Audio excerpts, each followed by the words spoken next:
Dating namin dyan sa, yung coffee, famous coffee sa kanto, palabas ng gate. Palabas na, Mayor!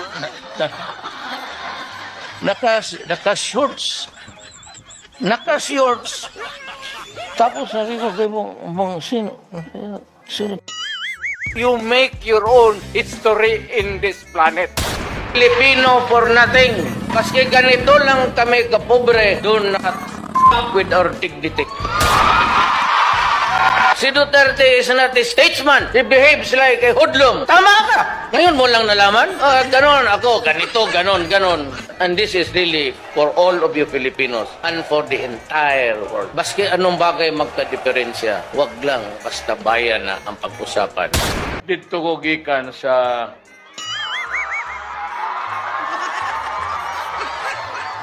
usa ka meeting. Nagsige na kong tabi, ingon na duha na daw ka oras. Ang yawa, nakalimtan ako. Nga una na akong tuyo, yun nga rin. Kay magpasalamat ko sa mga Cebuano sa ilang tabang o pagbutar ninyo kang akong pagkatao.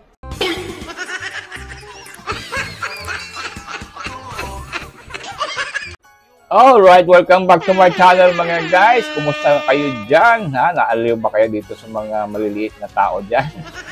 Alright, before anything else mga guys, let's give a credit at saka shoutout dito sa mga gumawa nitong mga AI. Una po dyan si Sai Marmo. Sai Marmo, talagang marami po siyang nagawa. Marami po siyang ginawang ganito. No? Shoutout sa kanya. Itong si Quintong Bubuit, si Alfredo Canoy, itong si Lance Duterte, itong si Jovelyn Puentes, at saka itong isa pa, yung may nakalagay po dyan. Sila po ang mga creator nito mga guys. No?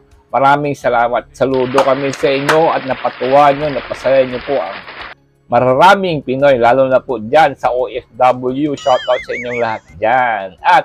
At tunghayan lang muna natin itong impeachment mga guys. Naku po, anong sa tingin nyo? Mababasura na ito by June 11?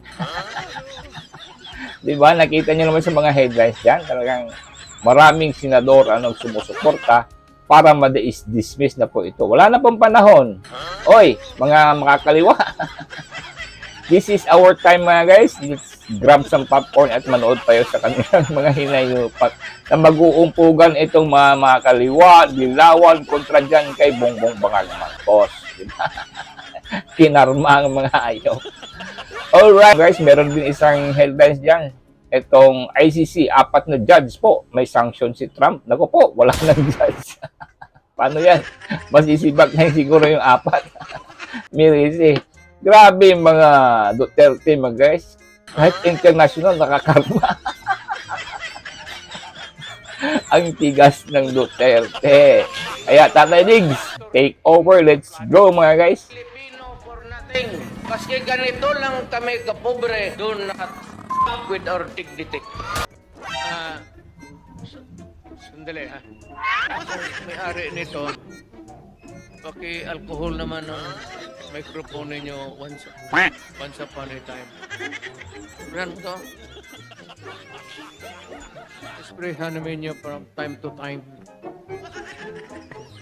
Sabihan mo na pagkatapos dito. Bukas another event. Ilagay mo naman dito. Ilang laway na kaya. Minsan kung magkamali ka, malapit. Hindi na. That's sanitation. Hindi naman, there's nothing objectionable to it. Sa Malacanang ngayon, wala na yung steak. Doon, basta niyaya kita, isang ulam, isang sabaw, isang kanin. Manganyan lang tayo. Ni minsan.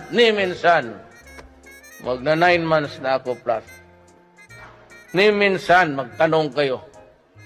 Ni hindi ako pumirma ng allowance. Kaya, ang aking sweldo is 130,000. Dalawa ang pamilya ko. Ako ang iniwan, ako pa ano susustento? Baliktad. Lang dito lahat. kasi mahirap po magpalaki ng magulang. Sabi ko sa kanya, huwag kang tumakbo. Sabi ko sa kanya, beses ko sinabi sa kanya, sinulatan ko pa siya, kasi parang hindi siya nakikinig. Sinulatan ko, sabi ko, huwag kang tumakbo. Sabi niya, matagal na tayo nag-aantay. Kung hindi ako tatakbo, I do not think that this country will turn around. O sige na, natalo na kayo lahat. Alam nyo, naipit ako dyan sa sitwasyon na yan noon pa eh. Noon pa, nung city director ako ng Davao, si Inday ang mayor, vice mayor si PRRD. Sabi ni Mayor Inday, declare siya ng gun ban sa buong Davao. Tinanong ngayon si Vice Mayor Duterte, Sir, ano masasabi mo sir sa gun ban na i-implementar ni Mayor Inday? Hindi ako susunod dyan. Dahil ang susunod ng gun ban dyan ay yung mga law-abiding citizens lang. Yung mga kriminal, magdadala pa rin ng arwas yan. Hindi ako susunod dyan. Bumalik kay Mayor Inday. Mayor, ano yung sabi ni Vice Mayor Duterte na hindi daw sa susunod sa gun ban mo? Sige, gawin niya yan at ipapahuli ko siya kay Bato, yung aking city director. Pumunta ngayon yung media sa akin, nagtanong. Di sabi ni Mayor na ipahuli, Vice Mayor kung may dalang armas. Di sabi ko, dali lang. Sa ngayon, ang boss ko ay ang mayor. So, susundin ko yung mayor kung anong order niya. Ganun pala sir. Sige sir, sabi ng media. Pagkatapos yung usap, tinawagan ko agad si Vice Mayor. Sir.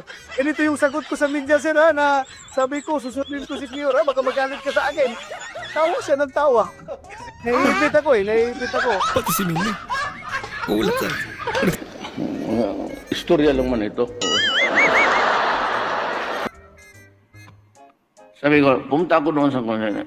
May bambo na kaganon. Kinuha ko yung pyro na hindi pa na sunog lahat. Pero may pulis dyan, 4 ha. Pati yung pulis ko na driver si Sunny. Bigla kayo ang kamay mo dyan. Wala pa rin nagsabi na, Mayor, ano ang gawin mo?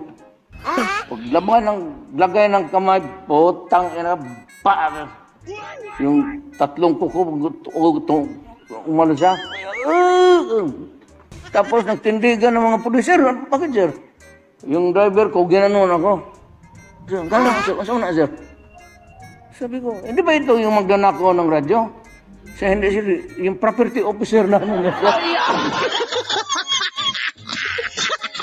Kababayan, ano bang sunod ang gagawin natin? Ano ba itong Pilipinas? Maligaya kayo o hindi? Maligaya pala ka. Sa bahay, hindi na. Yung Inday na. Yun ang maldita. Di ba sinabi ko sa inyo, sino yung mga matatanda dito, Nana? Di ba sinabi ko sa inyo, maliit pa yan si Inday. Sinabi ko na inyo, maldita yan, bantay kayo. So, nakita nila, nagbugbog ng pulis.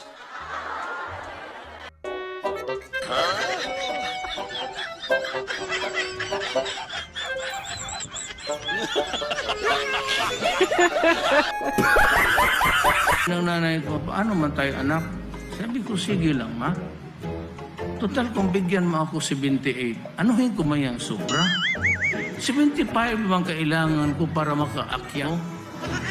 Bakit papagurin mo pa ako ng 90? Totoo. Doresa sa valedictorian, pag-graduate. Puro yan sila valedictorian. Puro valedictorian, Kair, good lawyer, tignan mo ang buhay. Trabahante ko lahat.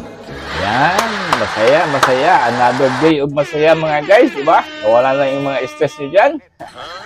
Yung mga nakaihi sa tawa nito ng itang Indigo.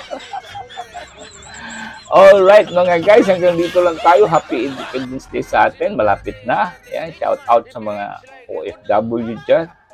Yung mga nanonood, nagko-comment, shout out sa inyo. Alam nyo kung sino kayo. I really like your comment. I appreciate it so much. At it helps sa my channel to grow, mga guys. No? Maraming salamat. Malaking bagay po yan sa akin, mga guys. And again, subscribe sa mga hindi pa nakasubscribe dyan. Share nyo itong video nyo. It's okay. Gawin yung remix. It's okay. This is free. Pwede kayong mag-share nitong mga Little Tatay Digong sa mga friends nyo, sa mga parintin nyo ng mga stress. Bigyan nyo ng kopya para matawa.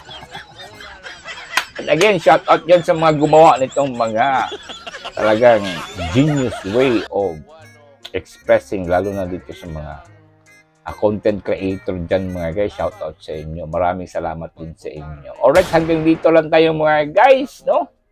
Tatay Diggs, panalo ka. Si Irap naghihintay ng buang birthday niya ngayon eh. Sabi niya, punta ka talaga ha. Kasi, tapos nung sabi niya, wala yan si Duterte, ano yan? Low class lang yan, ano yan, style yan, pagka ano. Ngayon, balik kita sa kulungan.